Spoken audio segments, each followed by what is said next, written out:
Мамун Иса, президент Всемирного уйгурского конгресса, высшей организации движения Восточного Туркестана в изгнании, принял участие в 59-й Всемирной конференции по безопасности, состоявшейся в Мюнхене, Германия. Иса ответил на выступление Ван И, бывшего министра иностранных дел Китая. Далее цитата. «Россия – агрессор, Иран – диктатор. Итак, является ли Китай страной, ориентированной на демократию? Китай – диктаторский режим, который является самой большой угрозой глобальной безопасности и миру в нашем мире». Конец цитаты. Говоря с радио «Свободная Азия» о конференции, Иса сказал: «Я впервые на официальном уровне посещаю Мюнхенскую конференцию по безопасности в качестве президента Всемирного уйгурского конгресса, и я очень доволен этой ситуацией. Если мне будет предоставлена возможность выступить на следующих сессиях, я, конечно же, включу в повестку дня преступления против человечности и этнический геноцид, совершенный Китаем в Восточном Туркестане». Госсекретарь США Энтони Блинкен и министр иностранных дел Турции Мевлют Чавушоглу отправились в Хатай для проведения расследований в регионах, пострадавших от землетрясений в Кахраман-Мараше. Блинкен, проводивший аэрофотосъемку в районе землетрясения, сделал заявление в Твиттер. Подчеркнув союз Турции с НАТО и американо-турецкий стратегический механизм, Блинкен объявил, что Турции и Сирии будет предоставлена дополнительная гуманитарная помощь в размере $100 миллионов в дополнение к помощи в размере $85 миллионов, предоставленной до сих пор.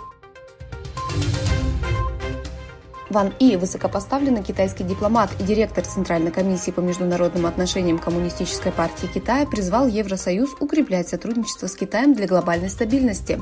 Согласно заявлению Министерства иностранных дел Китая, Ван И встретился с верховным представителем ЕС по международным отношениям и политике безопасности Жозепом Боррелем в рамках 59-й Мюнхенской конференции по безопасности, проходившей в Германии.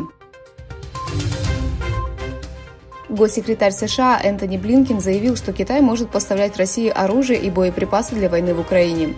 В беседе с SBC News Блинкен сказал, что китайские компании уже оказывают России несмертельную поддержку, а новая информация показывает, что Пекин может оказать смертоносную поддержку. Блинкен предупредил, что если Китай предоставит России оружие и боеприпасы для войны в Украине, это будет иметь серьезные последствия для Китая. Министр иностранных дел Японии Хаяси Йосимаса в своем выступлении на сессии поддержания баланса сил в Индо-Тихоокеанском регионе, состоявшейся в полях 59-й Мюнхенской конференции по безопасности в Германии, заявил, что его страна сталкивается с самыми серьезными проблемами безопасности после Второй мировой войны. Указав на активизацию военных действий в водах вокруг Японии и испытаний баллистических ракет Северной Кореи, Хаяси выразил обеспокоенность по поводу ситуации с безопасностью в Восточной Азии. В правительстве Нидерландов заявили, что некоторые российские дипломаты будут высланы на том основании, что они являются офицерами разведки. Кроме того, Нидерланды объявили о закрытии Генерального консульства в Петербурге. В заявлении, размещенном на официальном сайте правительства, говорится, что переговоры между двумя странами о взаимной командировке дипломатических представителей успехом не увенчались.